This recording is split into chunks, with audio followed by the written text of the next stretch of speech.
Right, so I think you agreed it's about time that I get this engine running because we haven't had an update on this car for a little while. A lot of people have been asking about it. Just went over, as you see in the last episode, got the oil pressure up in the car. Just done the same again because it hasn't been turned over in a long time. Oil pressure got up really quickly and the light turned off quickly. So we're going to get to put the exhaust system on now because obviously we've got no exhaust system. So I've got a 3-inch D-cap pipe that's going to go on there. Then we're going to put a temporary exhaust underneath, stainless one, but it's just going to be a temporary one before we get a polished exhaust system. So this is the pre-cap pipe that I had laying around, nice stainless one. It's a 3-inch one that goes into 2.5 inch. That goes onto a stock exhaust system. Also got 2 lambdas in there if I want to put an AFR gauge, which I've obviously have got as well. Also got a brand new V-band clamp. So this is a genuine Vauxhall one. You can see that's the part number for it. Got this from Kurt at Nevlock, and he helps me out with all the genuine Vauxhall parts. You can see it's a Norman clamp, so that one's perfect. It's kind of a weird size for these cars. You can't just go out and buy like a universal clamp for them. They have to be the Vauxhall ones. And you can see I've just put in the headlights because I've just pulled the headlights out of that car because they was brand new and I ain't going to need them now we're breaking that car, so I've just banged them in. I've obviously as well stole the grille. You can see everyone was asking for the grille, but there's no way I'm selling it because I bought it brand new. So I put the OPC grill in there as well instead of the Ermischer one. Just stole the heat shield as well. But what I'm going to do with this car is I'm going to take off all the performance stuff that I want, all the expensive stuff. I'm going to sell this car as a rolling shell because it's such a clean shell. If anyone wants to buy it, it's a fully lightened shell. You can see it's proper straight. No dings, never had an accident, never been in a crash. It's quite low mileage as well, so it's still got an MOT on it. Anyone wants it, get on my Instagram, follow me and drop me a message. So I'm just mocking up how I want this intercooler to fit. So it's the Garrett cord intercooler that come off of that car, and it's a 90mm core, so it's going to be absolutely fine for what I'm using it for. So I'm just going to try and mock it up. Want it to go a little bit lower than that, but the axle stands are holding it a bit high, so I'm going to make some bracketry up. I'm not going to have it hanging off the crash bar because I don't like that, so I'm going to have it off the subframe exactly how I had it on the other car. So I'm going to start making up some boost pipes now so I can get this map sensor fitted. I've just robbed off the AEM filter as well. This is the extra long one that I bought from the USA. The normal ones stop about there. This is a little bit longer, just fills up the engine bay a little bit more. So it's going to be nice and tidy. Going to get the fans on the front as well now, on the front of the radiator, and wire them in. So we're getting there now, and then obviously I'll be able to start it. So I've got to get there's a light and pulley on there at the minute, but it doesn't fit without a tensioner. So I'm going to rob the light and pulley off of the silver car. That's got an R&D one. So I'm going to fit that one on, and it'll just be a direct up to here, the belt, and I can just adjust it off the inlet manifold. I've got to fit a fuel filter and the exhaust, basically. And then we can get this thing running. So the dam pipe is on. You can see I've just put in the normal lambda sensor and also put in a wideband lambda sensor. And I haven't connected that up yet because I haven't put the AFR gauge in.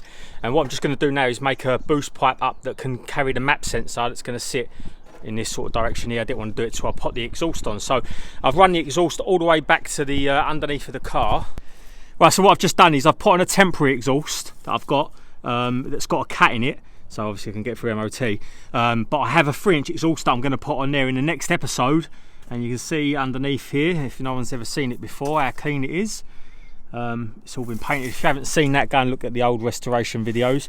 Everything's brand new under here, so that exhaust is obviously going to be changed, just a temporary one to start the car up, don't worry. I've got a polished one going on, and I've got to put a catalytic converter in it, which I've just ordered, Sports Cat. So that's on there now. I've also just run the fuel lines as well, and put a fuel filter in there. Everything's connected up, so now we can get the pump primed and make sure the pressure's on the rails is all good.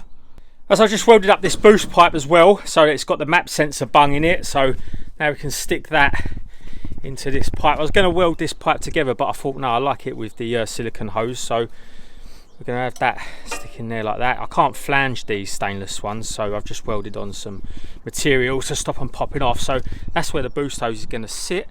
So the boost hoses are sitting nice now, so it's about getting the intercooler fitted. So I'm going to get on with that now. So I'm just robbing little bits off of this that I need for this car. You can see that the engine bay is getting stripped down. I'm going to pull off the exhaust system, and the intercooler's all off already, and that's going on here. They're just bits that I don't need to sell, and obviously it's going to cost more to replace. So I'm going to get that intercooler on here. So I'm probably going to change this turbo over as well because it's a KO4 at the minute.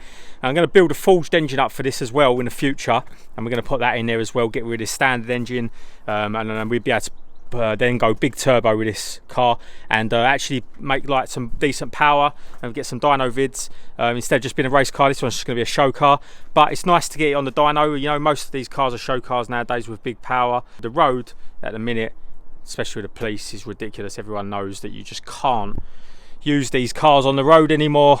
It's all you do is get fines. Well, I do around this area. It might be different in different areas. So you can see around here we've got absolutely no rust around the petrol cap. So as you see on that silver car that I was doing the other day, they start to rot around here. You should always pull off this plastic cover that normally covers this, and then check if there's any rust. And you can see it's a low mileage car, so it's really clean. So we're gonna get some fuel in this now.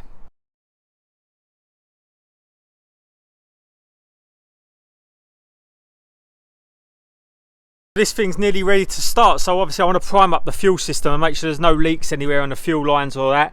I'm going to start the car up without any water in it first, just to make sure it gets started, but we've got to sort out the ECU side of things, because obviously this car hasn't got an ECU. So I've got lots of transponders and chips and keys that I can use, but what I'm going to do is I'm going to flash a base map onto the ECU that's in this car, because it's already set up and it allows me to do it through the OBD2 port.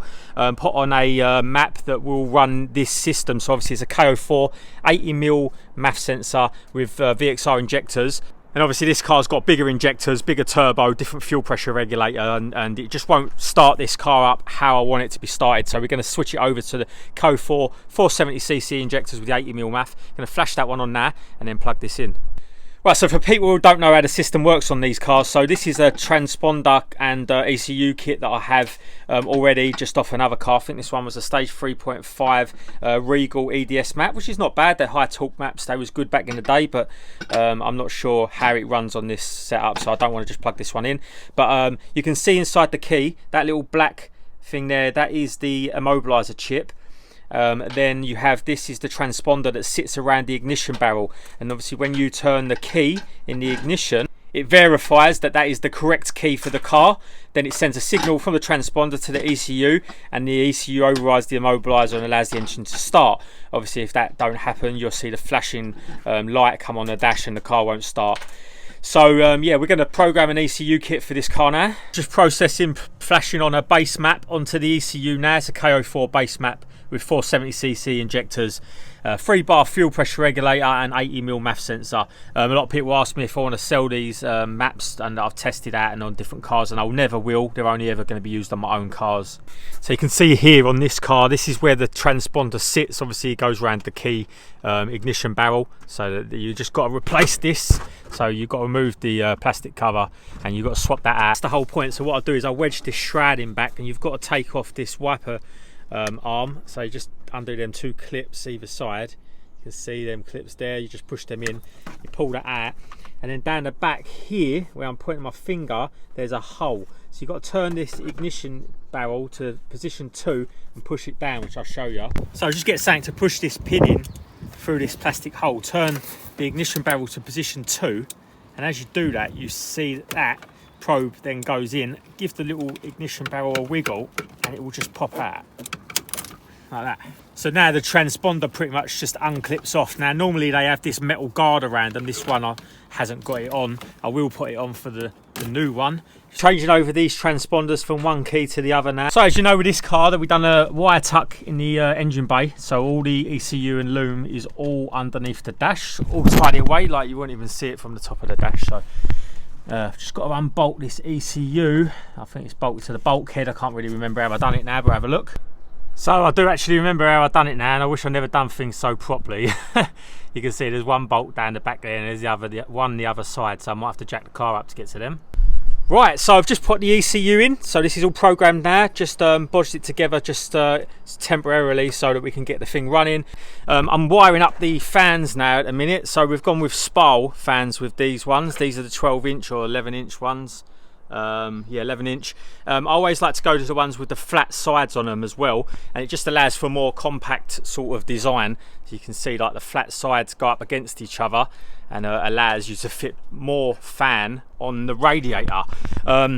I've also got some Pasit fans as well. These are good. I always go with Spal or Kenlo fans if I can. Never go with Chinese crappy fans like these ones here. Now you might think, like, you know, it's a nice big fan. I took this off a car not long ago. It still works, but it's just got no you know, no airflow, nothing. And they're just going to give up, especially on a hot summer's day when you're sitting in traffic, and leave it overheated on a hard shoulder. So the fans are all fitted. I've just wired up the wiring along the bottom here, just drilled a couple of holes.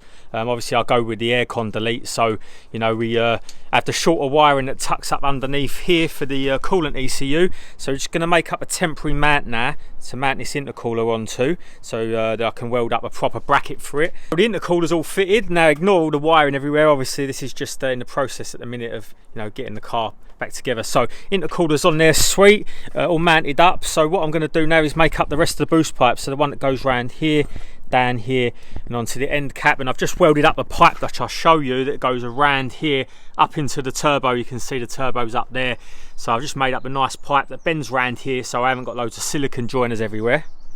Right, so this is the pipe I've just knocked up. I've just put in some joins into it to make it the correct length. Then I'm going to have this 2.5 inch pipe that's going to the actual intercooler, and then this pipe here is going to go up to the turbo. Now it's blue, it doesn't matter. And also you can see here, when I weld on these pipes, I weld like a bead of weld either side of the pipe, and then when you clamp your silicone hose the other side of that bead of weld, there's never going to pop off. Now I've had these running like 2.6, 2.8 bar of boost, and they've never ever popped off. So that's a top little tip if you can't flange up your stainless pipe. This is the other pipe that I've just knocked up. Well, I act like I've just knocked it up, but it's took bloody ages. You can see I've got like a tight radius on it. I'm going to show you how it goes. So you've got like a almost like a 135 degree bend going into a 45 degree bend, and that's going to get me to turn off the intercooler like that.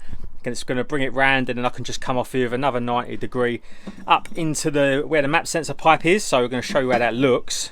This pipe here is going to sit around like that. Obviously when all that wiring's out of the way, and I'm going to sit to the intercooler like that, and then there'll just be a 90 degree one coming off of there down to there, joining it to this top map sensor pipe. Right, so the intercooler's all mounted up now, as you see, and I've just put in this last bit of pipe work in. So this pipe work goes down the back here now, and I've come off it with the 90 degree bend, like I said, and that's all joint up. So all the pipe work's done. Obviously just got to fit the Jubilee clips, just temporarily. Just put it in there for now so I can start the car, because I want to plug the mass sensor in, which I've just done. And I just wanted to test that as well, to test we're getting the correct voltage, and then I want to make sure there's no like EML codes on the ECU. At the minute we've got an issue with the throttle pedal. Now this car, I've obviously never had it running before, never driven it, nothing, so don't know the history of like who took it apart, but we've got no throttle at all, so I don't really know what's going on, especially as all the wiring looks good, unless there's something damaged underneath or maybe a fuse or whatever. So I've just changed over to another throttle pedal that I know 100% works, and we've still got no throttle, and it's coming up with a code in the ECU, so going to investigate that. I'm going to get the car started up. I'm going to start it back up for you so that you can see it all running again, and we're going to get to tidying this up now, get the crash bar fitted and everything, get the bumper fitted. Obviously the bumper's got to be painted, so it looks a wreck at the minute. So I want to get this car down, I want to get some oil in it for the gearbox, I want to rebuild the drive shafts. I've got some CV joints, so I'm going to quickly start the car up, give you a final little exhaust note of it as well. And obviously I can't rev it at the minute for you because I've got no throttle, but you have to listen to it on idle. Nice quiet engine. These like cameras obviously normally pick up any little rattles that are going on in the engine, and this one's pretty quiet, you can hear it. Obviously we've still got no water or anything in there at the minute because I haven't put that all the hoses and that in yet for the water. So this car should pretty much now just start on the button, which it does. There you go. So finally got the car running. That's a big thing out of the way. Unfortunately, obviously I can't rev it or anything for you at the minute.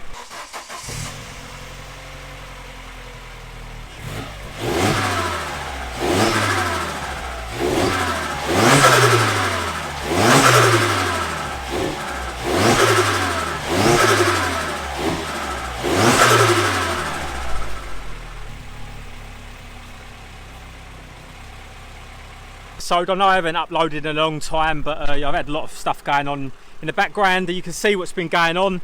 We've got to get the Evo sorted next, so that's going to be the next project. I want to get this thing absolutely mint, so it might look good to you, but it's still got loads of things to it need doing. And then it gets a full respray. When it gets a full respray, that's when it's going to really start looking good. You see what the underneath looks like. So the engine's running, you can hear how sweet it is, brand new build, everything's brand new in the engine. It's obviously a stock build at the minute. I'm going to get a Forge engine in there, get some big power out of it, but for now, I hope you enjoyed the episode. If you're on a PS4 or the Xbox and you play Call of Duty Modern Warfare, drop a comment with your gamer tag and I'll try and add you when I get round to it.